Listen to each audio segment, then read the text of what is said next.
Planète Jardin avec Thierry, notre spécialiste en jardinage. Bonjour Thierry, Bonjour Hervé. on est lancé là dans les semis mais aussi les plantations. Oui. Bah, disons que là, on est à la mi-mars, même si certains ont eu la main qui démangeait de bonheur, comme beaucoup de jardiniers. Comme toi l'année dernière avec les pommes de terre. Ah ouais. Mais bon, Souviens-toi, les seins de glace, ils ont été douloureux pour toi. Ah là, j'en parle souvent parce que franchement, ça m'a fait mal parce qu'ils étaient vraiment très très belles, quoi. Mais bon, c'est comme ça, il n'y a pas une année pareille. Donc, des fois, il faut prendre un peu le risque. Oui. Bon, là, des fois, ça marche. Ça paye pas toujours aussi. Ça marche, ouais, voilà, ça paye pas toujours. Mais après, quand ça marche, on est un peu fier, quoi. Mais voilà, donc là, j'étais pas fier. Là, je parle un peu, c'est aubergines, poivrons, piment. Donc là, ils ont besoin d'un certain temps, justement, pour évoluer. Un peu plus long encore que la tomate, c'est assez long quand même, tous ces petits plants-là. Donc ils ont besoin, eux, de chaleur, donc il va falloir les mettre à une vingtaine de degrés. Bon, la première, jusqu'à l'éclosion, on peut laisser ça un peu à l'ombre, ça peut être près d'une chaudière ou une chose comme ça, mais après il faut qu'ils voient le jour, il faut de la lumière après. C'est important de les garder comme ça.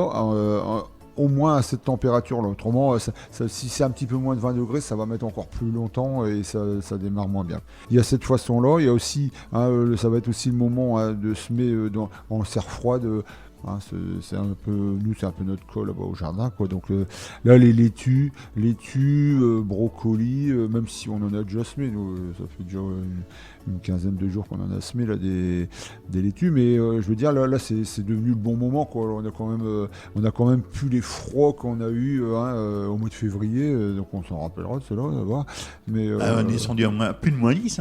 Ah ouais, là on a quand même eu notre dose de froid quand même. Donc là c'est semi-laitue, brocoli, chou-fleur, tous les autres choux, cabu, tout ça, Milan, tous ces petits choux-là. Donc on peut semer en serre, en pépinière comme on dit. Il y a aussi semer en pleine terre. Donc ça, semer en pleine terre, maintenant ça y est, là c'est parti. On peut les pois, les fèves. Il n'y a pas de problème, navets. En sachant que les pois, je veux quand même revenir là-dessus, parce que les pois, c'est pas moi qui ai inventé cette façon-là, j'ai vu ça une fois dans une serre. Ils pratiquaient le semis des pois en godet. Et j'ai trouvé ça super intéressant, pas par le fait que c'était en godet, parce que souvent quand on sème des pois, ils sont mangés par les pigeons, les merles, tout ça, mais éventuellement les limaces. Donc on a toujours du mal à les faire pousser au départ. C'est au départ que c'est embêtant. Ouais. Après ça va. Tandis que si on les fait en godet, en serre-tunnel, ils sont tous serrés l'un à l'autre. Et dès qu'ils vont faire les 10 cm, moi je préconise d'aller de 3 petites graines dans un petit godet de 7-7 là. Et tac, on va repiquer ça nickel. Donc là au moins, on sait quand on les met, on a notre route, elle est faite. Tout à fait, voilà. Et en parlant de ça encore, c'est aussi bon, c'est de mettre ça au pied des arbres fruitiers. Souvent on le fait pas. Souvent au pied des arbres fruitiers, on peut mettre aussi de l'ail, de l'oignon. Oui, c'est ce que tu avais préconisé la dernière fois, mettre de l'ail. Voilà, ça c'est très très bon. Mais on peut faire aussi fèves et pois, sans les mélanger. Je l'avais déjà dit déjà, mais c'est important quand même. Ça va nous amener de l'azote pour les pois, tout ça. Et puis en même temps, l'ail, tout ça, ils vont plutôt travailler sur tout ce qui est maladie, par exemple un péché, voilà. Donc ça c'est pas mal. Donc ça moi je le fais. Je trouve que c'est un bon truc. Déjà ça cache un peu les herbes aussi et c'est très bien. C'est vrai que c'est aussi l'époque depuis le début du mois, pas de problème. Ail, échalote, oignon. Là faut y aller. Oignon rouge, oignon jaune, oignon blanc. C'est important de mettre tout ça au plus vite, en sachant que arrivé vers juillet, ça pousse plus, quoi. Donc il faut savoir que plus on les met tard et tout, une fois qu'ils ont arrivé à temps, il y a plus les jours ils raccourcissent. Voilà, c'est terminé. Oui. Mais après, aussi les aromatiques. Bon, c'est vrai qu'on peut faire des boutures, tout ça, même éventuellement les boutures qu'on aura fait avant, mais autrement, le thym, le romarin, sauge, sarriette, ciboulette et d'autres. Donc tout ça, faut en installer, en sachant que les aromatiques, c'est très très bon aussi pour de mettre ça avec tous les autres légumes du jardin. D'en mettre un par-ci, un par-là, parce que justement ça donne des odeurs, toutes les plantes à odeur déboussolent tous les insectes qui nous embêtent de trop. Là.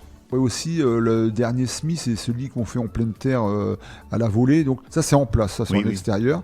Ah, donc on prépare son terrain. On nettoie éventuellement s'il y a quelques petites herbes qui gênent, les résidus de paillage ou tout ça. Éventuellement, on peut tamiser 1 centimètre de compost ou de terreau juste pour affiner la terre. Comme la terre, pour l'instant, bon, là, on pourra peut-être pas encore trop super. On étale ça, on va le ratisser. Oui, j'allais te dire, on le laisse que dessus, non? On donne un petit coup de on le met posé comme ça, mais là, c'est sur la largeur du terrain. Là, c'est pas une question de faire un sillon, tout ça. Et donc, on ratisse bien le sol pour que ce soit homogène. Ensuite, on va pouvoir mettre à la volée, justement, toutes nos petites graines. Pas trop de rue, bien sûr, il faut un petit peu parsemer. On va redonner un tout petit coup de râteau, mais léger, pour juste que la terre recouvre légèrement les graines. Et par-dessus, de la fine paille, juste 1 centimètre, juste pour garder l'humidité quand elle y sera. Et en même temps, les petites graines, ils vont germer entre deux. Et après, hop, un arrosage à la pomme d'arrosoir. Et on garde humide. Et éventuellement, parce que là, on est encore à la mi-mars, il y a quand même des journées froides. Mais autrement, une vitre, si c'est un petit morceau, ou alors un voile d'hivernage sur la surface. Et là, on va avoir, par exemple, des radis salades. Et ça marche. Des radis de 18 jours. Attention, ceux-là, ils sont bien, mais là, des fois, il y en a qui sont plus aptes en début de printemps. Tandis que 18 jours, tu peux les mettre un petit peu plus tard. Oui. Tu peux me donner le conseil du jour, Thierry? Oui, donc le conseil du jour, donc là, qui n'aura rien à voir justement avec les semis, mais je veux juste rappeler quand même parce que j'entends déjà des tondeuses.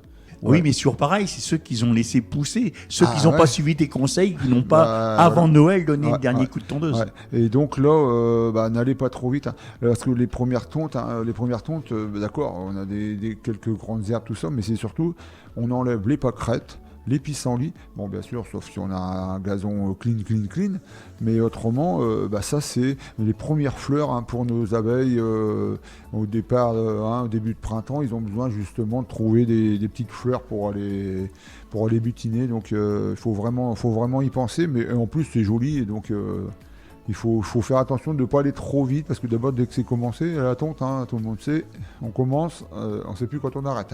Dis-moi Thierry, avant de se quitter, tu peux me dire où est-ce que l'on peut te rencontrer à Guiscard? Oui, toujours au même endroit, jardin des partages, derrière le parc de la mairie. La route se trouve en face, l'ancienne entrée de la maison de retraite de Guiscard. Sur la route de Fréniche? Sur la route de Fréniche. À partir de quelle heure on peut te rencontrer? De 9h à midi, le mercredi matin, le samedi matin.